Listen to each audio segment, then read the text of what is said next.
Hello students, how are you? Today we will start lesson number 2, the world population, distribution, density and growth. So let's start this chapter. The people of a country are its real wealth. It is they who make use of the country's resources and decide its policies. Ultimately, a country is known by its people. So जो population उस country की जो है वही उस country की wealth है, वही उस कंट्री के लिए रिसोर्सेज है, एक ह्यूमन रिसोर्स भी है. सो एक जो पॉपुलेशन है किसी भी कंट्री की वो बहुत एक इम्पोर्टेंट होती है उस कंट्री के लिए. It is important to know how many women and man a country has, how many children are born each year, how many people die, and how read and write and what work do they do. So ये सारी information एक country के लिए बहुत important है कि उस country की जो पॉपुलेशन है वो टोटल मेल फीमेल कितनी पॉपुलेशन है, उसमें से जो चाइल्ड पॉपुलेशन है वो कितनी है, वर्किंग पॉपुलेशन कितनी है, सीनियर सिटीजन पॉपुलेशन कितनी है. उसी के अकॉर्डिंग क्या करती है कि गवर्नमेंट अपने पॉलिसीज को बनाती है. The world at the beginning of 21st century recorded the presence of over 6 billion population. 21st century के बिगनिंग में जो वर्ल्ड की पॉपुलेशन थी वो अराउंड 6 बिलियन के आसपास में थी. सो अभी देखते हैं कि डिस्ट्रीब्यूशन किस तरीके से होता है पॉपुलेशन का. Pattern of population distribution in the world. Pattern of population distribution and density help us to understand the demographic characteristic of any area. The term population distribution refer to the way people are spaced over the earth's surface. किसी particular area में कितनी population रहती है वो उस area का एक distribution है. उससे हमें ये पता चलता है कि जिस एरिया में पॉपुलेशन हाई है वहाँ की कैरेक्टरिस्टिक्स अलग होंगे, जहाँ पर पॉपुलेशन लो है वहाँ की कैरेक्टरिस्टिक अलग होंगे. So about 90% of the world population lives in about 10% of its land area. Means world की जो 90% पॉपुलेशन है वो 10% एरिया में ही रहती है. The most 10 populous countries of the world contributed about 60% of the world population.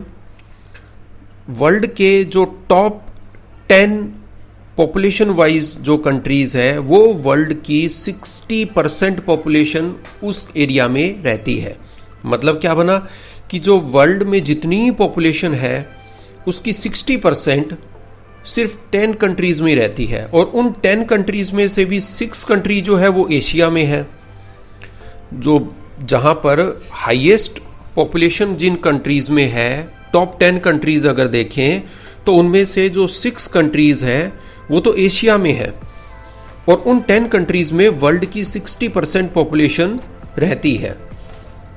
Now density of population. Each unit of land has limited capacity to support people living on it. Hence, it is necessary to understand the ratio between the number of people and the size of land. This ratio is the density of population. It is usually measured in persons per square kilometer. Means एक particular एक अगर each unit में अपने देखें, एक particular area में देखें, सो वो उस एरिया को अगर हम कैलकुलेट करते हैं तो वो वहाँ की पॉपुलेशन डेंसिटी निकल आती है. इसको जनरली इसको मेज़र किया जाता है पर स्क्वायर किलोमीटर एरिया में. मतलब पर स्क्वायर किलोमीटर एरिया में कितने लोग रहते हैं, कितनी पॉपुलेशन रहती है, उसी को ही उसकी जो है वो डेंसिटी बोला जाता है. इसका फॉर्मूला क्या है? Density of population total population divided by area.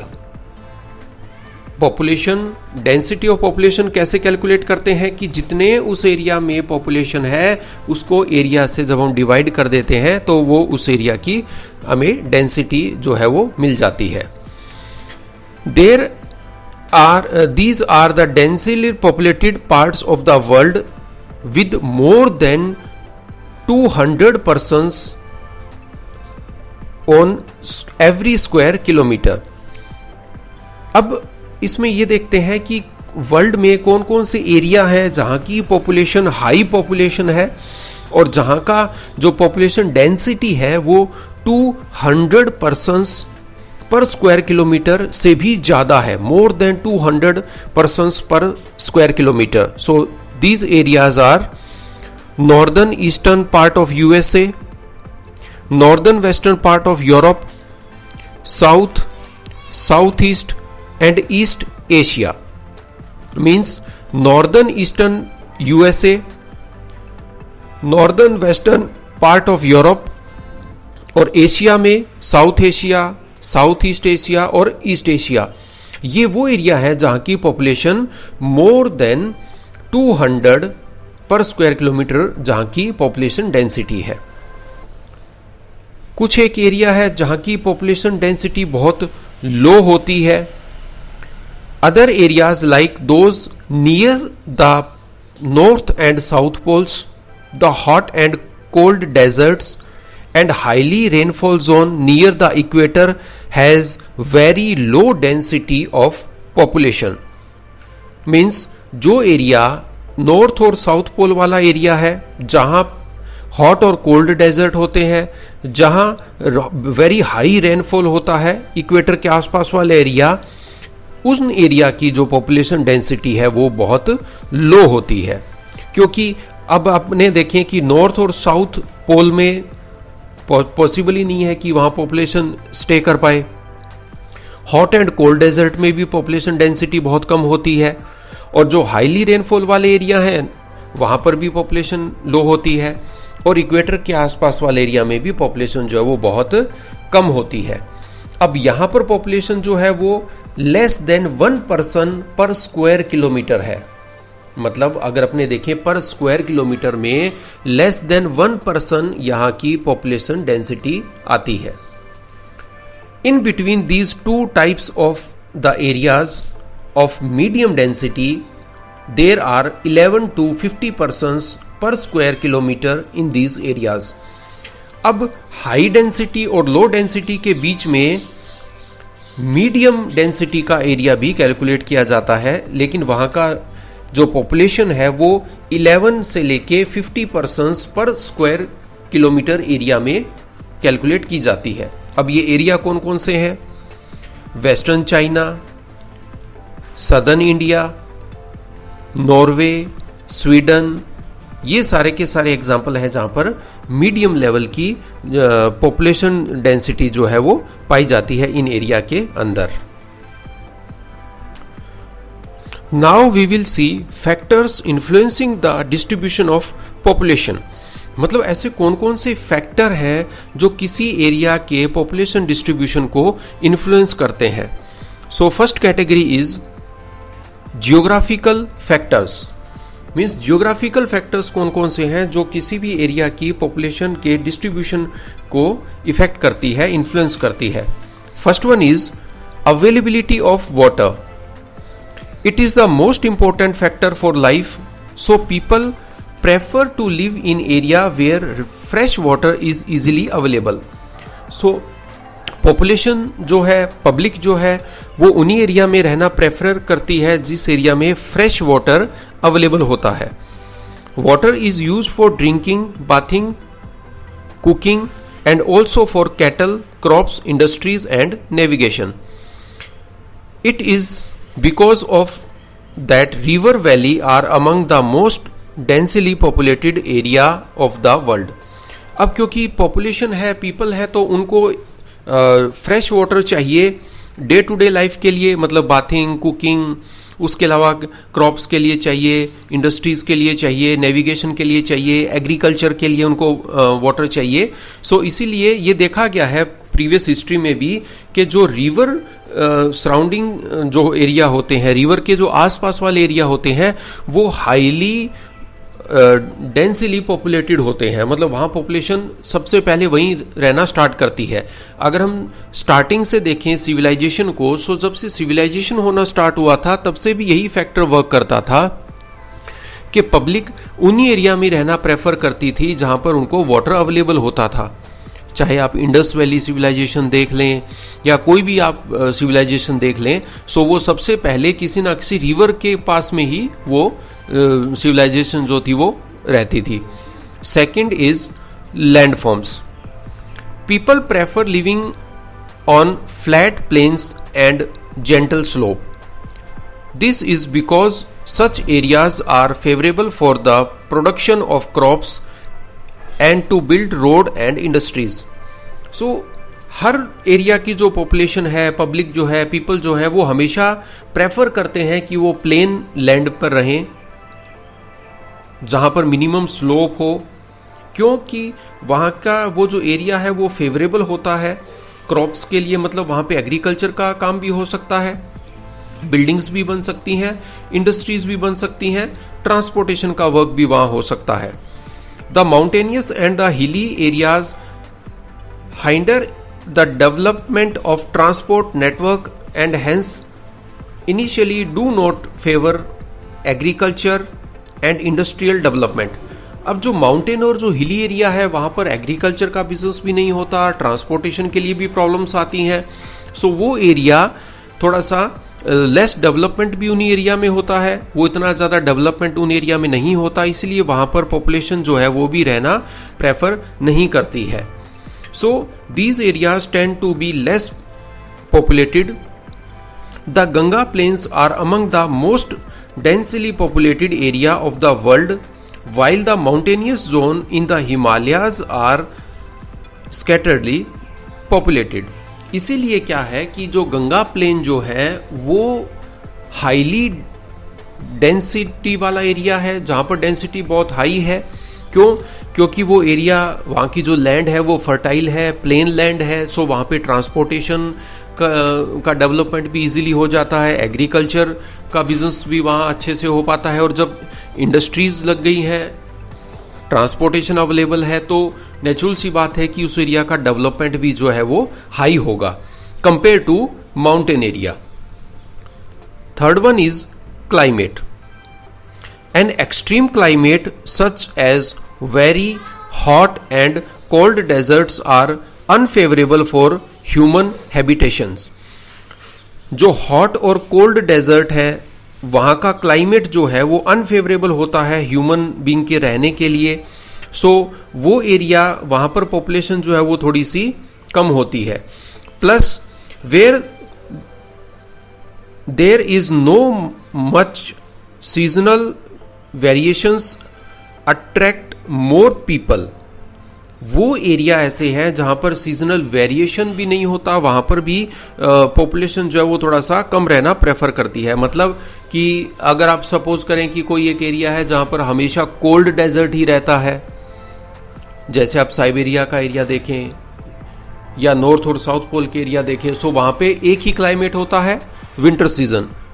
सो वहां पॉपुलेशन थोड़ा सा कम रहना पसंद करती है, क्योंकि वहां का जो क्लाइमेट है वो बहुत हार्श क्लाइमेट होता है, बहुत एक्सट्रीम क्लाइमेट होता है। इसीलिए पॉपुलेशन जो है वो उस एरिया में कम रहना पसंद करती है।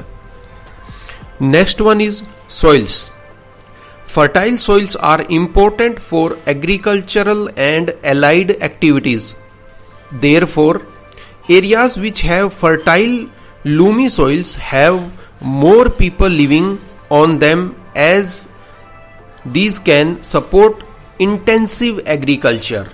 अब जो फर्टाइल एरिया है वहां पर क्योंकि एग्रीकल्चर का बिजनेस भी हो सकता है और एग्रीकल्चर के एडजॉइनिंग जितने भी एक्टिविटीज हो सकती हैं वो सॉइल के ऊपर में हो सकती हैं। इसीलिए जो फर्टाइल सॉइल वाला एरिया है वहां पर पब्लिक जो है वो ज़्यादा रहना प्रेफर करती है। वहाँ की जो कंडीशंस है, वहाँ की जो सॉइल है, वो सॉइल इंपॉर्टेंट रोल प्ले करती है लोगों को अट्रैक्ट करने के लिए। Second one, economic factors. In economic factors, first one is minerals. Minerals is also play an important role. So areas with mineral deposits attract industries. अब जितने भी एरियाज आप देखें जहां पर मिनरल अवेलेबल है, वो एरिया इंडस्ट्रीज को अट्रैक्ट करती हैं, उस एरिया में इंडस्ट्रीज स्टैब्लिश होती है. सो जिस एरिया में इंडस्ट्रीज स्टैब्लिश होंगी उस एरिया में पॉपुलेशन भी हाई रहेगी.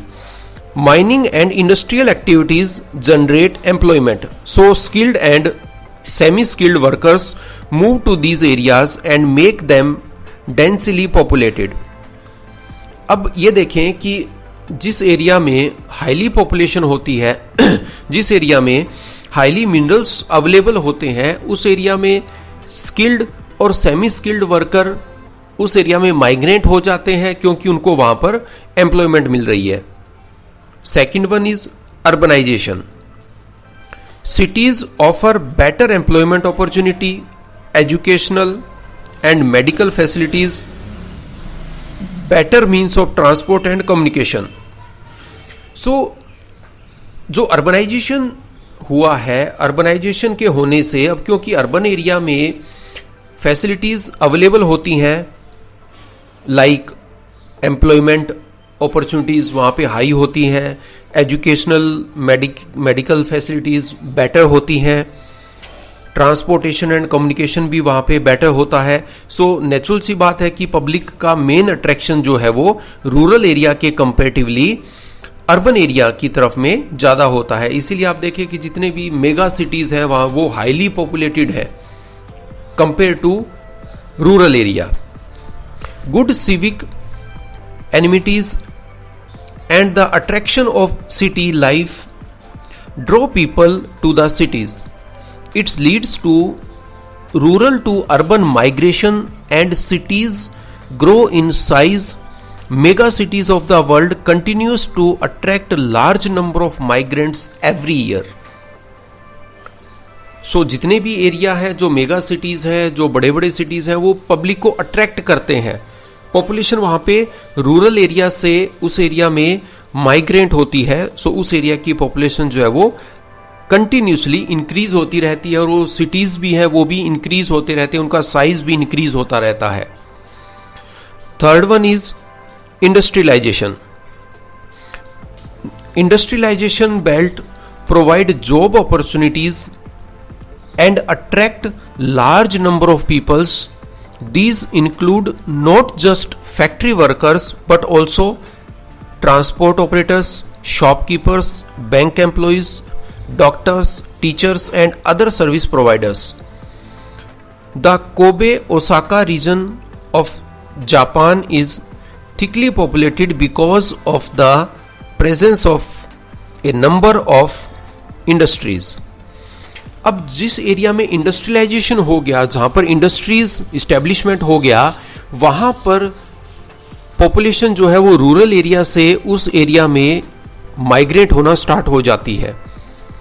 अब सिर्फ उस एरिया में सिर्फ वर्कर या लेबर बेस के पॉपुलेशन नहीं रहती, उसके अलावा भी वहाँ पे पॉपुलेशन रहती है. लाइक डॉक्टर्स रहते हैं, शॉपकीपर्स रहते हैं, ट्रांसपोर्टेशन ऑपरेटर्स रहते हैं, डॉक्टर्स हो गए, टीचर्स हो गए. सो वहाँ पे बहुत सारे अलग अलग तरीके के लोग भी वहाँ पे आके धीरे धीरे करके इस्टेब्लिश हो जाते हैं और वो एरिया एक तरीके से देखें तो धीरे धीरे करके वो एरिया डेवलप हो जाता है. Third one is social and cultural factors. अब जियोग्राफिकल और इकोनॉमिकल फैक्टर के अलावा सोशल और कल्चरल फैक्टर भी अपना एक इंपॉर्टेंट रोल प्ले करते हैं किसी भी एरिया की पॉपुलेशन के डिस्ट्रीब्यूशन को इन्फ्लुएंस करने के लिए. इन्फ्लुएंस होगी तभी पॉपुलेशन जब उनको वहां कुछ ना कुछ उनको बेटर फैसिलिटीज मिलेंगी. So some places attract more people because they have religious or cultural significance. In the same way, people tend to move away from places where there is social and political unrest. जिस area में politically instability होगी population वहां से move करना start कर देगी, वो population दूसरे एरिया में जाके रहना स्टार्ट कर देगी। और उसी के सेकंड वन, रिलीजियस और कल्चरल जो सिटीज हैं वो पॉपुलेशन को अट्रैक्ट करती है, लोग वहां के रहना ज्यादा पसंद करते हैं क्योंकि वहां पे लोगों के कुछ ना कुछ इमोशंस जुड़े हुए होते हैं। उसी लिए ही लोग जो है उस एरिया में धीरे धीरे करके अपने आप को उस एरिया में वो लोग रहना स्टार्ट कर देते हैं। सो इस वीडियो में इतना ही।